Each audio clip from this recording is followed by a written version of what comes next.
कि भरत महाराज अपने पति पत्नी और बच्चों को छोड़ करके गए थे। फिर हिरण में कैसे मन लगा? जो व्यक्ति पत्नी को छोड़ करके चला गया वन में, वो हिरण में कैसे फंस सकता है? प्रश्न उठता है ना। तो कहते हैं कि भरत महाराज ने एक छोटी सी गलती करी थी। क्या गलती करी थी? पहले वो भगवान की उपासना करते थे और भगवान की उपासना को छोड़ करके सूर्य उपासना में लग गए थे। हम नीचे से ऊपर की तरफ जाएं तो दोष नहीं है, लेकिन अगर ऊपर से नीचे की तरफ आएंगे तो दोष है। इसीलिए जो वैष्णव हैं, जो राम कृष्ण को पूजने वाले लोग हैं, मानने वाले हैं, उनका मंत्र जप करने वाले हैं, वो देवी देवताओं का आश्रय लेना छोड़ दें। ऐसा नहीं है कि उनको प्रणाम नहीं करना, उनका आदर नहीं करना, उनका सत्कार नहीं करना है। प्रणाम करना है, मंदिर गए तो सर झुकाना, किसी का अनादर नहीं करना है। लेकिन जो अपना इष्ट है भजन केवल उसका। कुछ लोग हैं दो माला इहो जप कर लें, दो माला इहो जप कर लें, थोड़ा रामचरितमानस पढ़ लें, थोड़ा दुर्गा चालीसा पढ़ लें, थोड़ा हनुमान चालीसा पढ़ लें। वो बैठेंगे 7 बजे से तो 10 बजा देंगे, यही करते करते।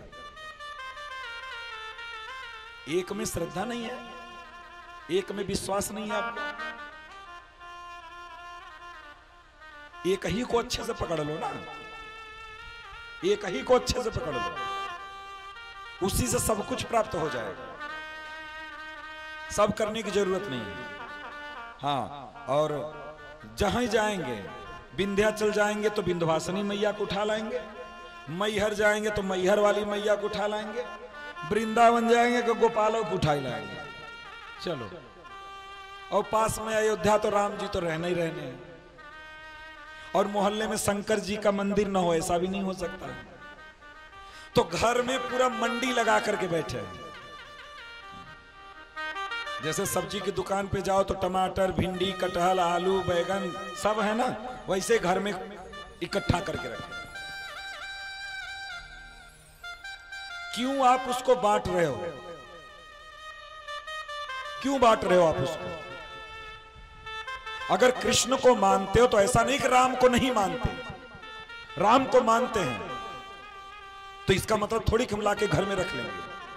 किसी को राम प्रिय है वो राम को रखेगा, किसी को कृष्ण प्रिय है वो कृष्ण को रखेगा, किसी को हनुमान प्रिय है वो हनुमान को रखेगा, किसी को शंकर प्रिय है शंकर को रखेगा। कि सबको तुम ही अकेले पसंद करोगे? भैया लड़की हो तो एक ही पति को पसंद करो ना।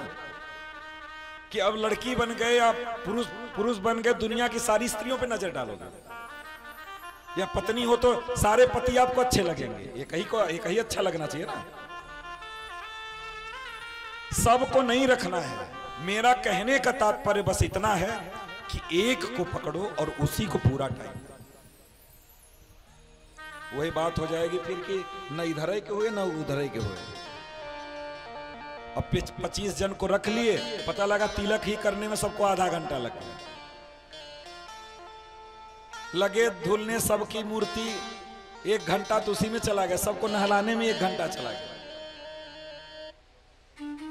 अब एक विग्रह रखोगे, एक ठाकुर को रखोगे तो स्नान कराए, श्रृंगार किए, उनका अर्चन किए, पूजन किए, उसके बाद बैठ करके ठाकुर जी का दर्शन करते हुए नाम जप करने लगे। कलयुग केवल नाम अधारा, सुमिर सुमिर नर उतरे पार।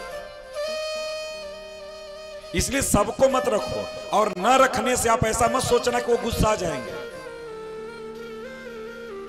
तो फिर रखना ही है तो बताओ, तो केवल 4-5 क्यों रख रहे हो? तब जितने हैं बेला देवी को लाओ, और कौन कौन है सबको लाओ। फिर सूर्य भगवान को लाओ, इंद्र को लाओ, वायु देवता को लाओ, सबको लाओ ना। फिर तब शनि देव को भी लाओ, और कौन कौन देव हैं, दुनिया भर के देव हैं, सबको लेकर के आओ। और अगर आरती घुमाना ही है, अगर इतना शौक है, तो कितने लोगों का एक दिन में नाम ले सकते हो? बताओ, कितने लोगों का नाम याद है आपको?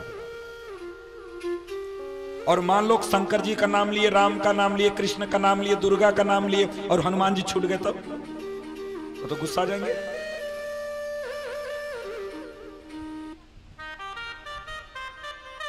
एक ही में सब है, एक ही में सब।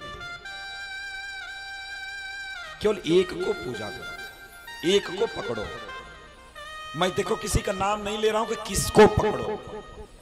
आपके जो इष्ट हैं केवल उसी को घर में रखकर उसी की अच्छे से सेवा करो। एक साधे सब सधई, सब साधे सब जाए। एक को बना कर रखो।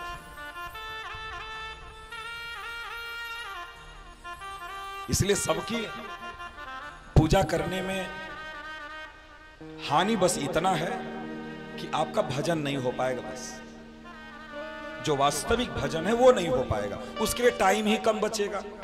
नहलाते धुलाते आरती पूजा करने में 4 घंटा लग जाएगा, तब तक ऑफिस का टाइम हो जाएगा।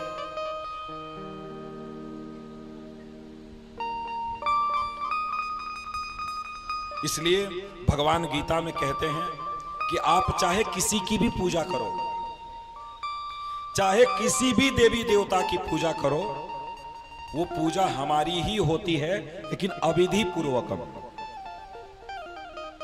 वो त्रुटि रूप से हमारी ही पूजा होती है, इसलिए हमारी ही पूजा करनी चाहिए। इसलिए हमको पूजा भगवान की ही करनी चाहिए। देवी देवताओं की पूजा करके वैसे भी कोई लाभ नहीं है। लाभ बस इतना है कि कई जन्मों के बाद वो संतुष्ट होंगे, और संतुष्ट होंगे तो देंगे क्या? कृष्ण की भक्ति देंगे, राम की भक्ति देंगे। देवताओं के बस में इतना ही है। अगर देवता आपसे संतुष्ट होंगे ना, तो आपको ज्यादा कुछ नहीं दे पाएंगे। वो केवल आपको कृष्ण की भक्ति देंगे। बोलेंगे बेटा अब मैं प्रसन्न हो गया, जाओ मेरे बाप की तपस्या करो, भजन करो, बस यही होगा।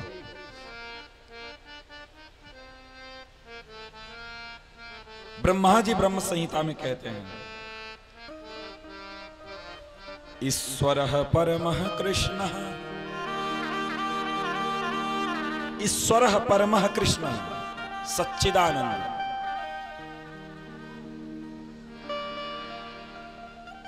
परम मतलब होता है श्रेष्ठ।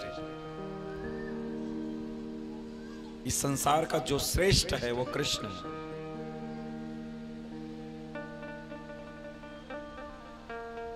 सच्चिदानंद विग्रह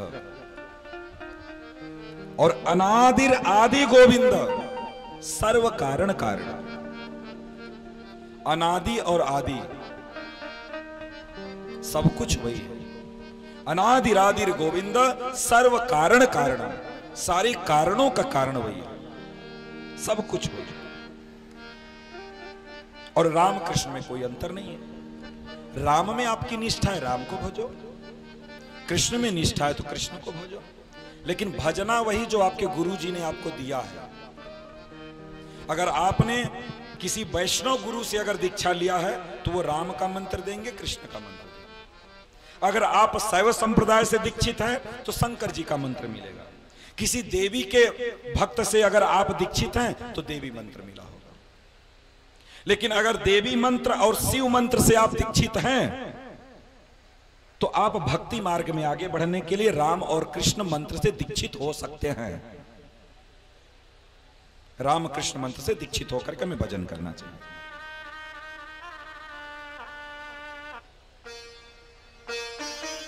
तो इसलिए भरत महाराज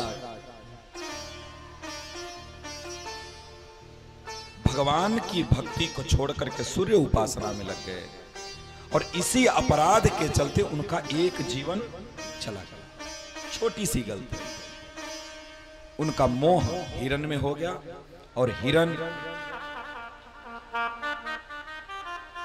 जानवर तो जानवर ही होता है। थोड़ा बड़ा हुआ, हिरण का झुंड आया और उस हिरण के झुंड में बस निकल गया। उसकी याद इतनी आने लगी कि वो बेचारे रोते रोते प्राण त्याग गए। ये प्रसंग भागवत में इसीलिए केवल आया कि भैया घर में कुत्ता बिल्ली सुअर गधा तोता मैना कोई चिड़िया ही सब मत पालो, कुछ मत पालो। अगर घर में कुत्ता पाल रहे हो तो जानो अगले जन्म में कुत्ता बनने की तैयारी कर रहे हो। कुत्ता पालने का क्या मतलब है? कि अगले जन्म में हम कुत्ता बनने की तैयारी कर रहे हैं। अभी से हम ट्रेनिंग करना शुरू कर दिए हैं, अगले जीवन में केवल भूखना बस बाकी है। इसीलिए ये प्रसंग आया।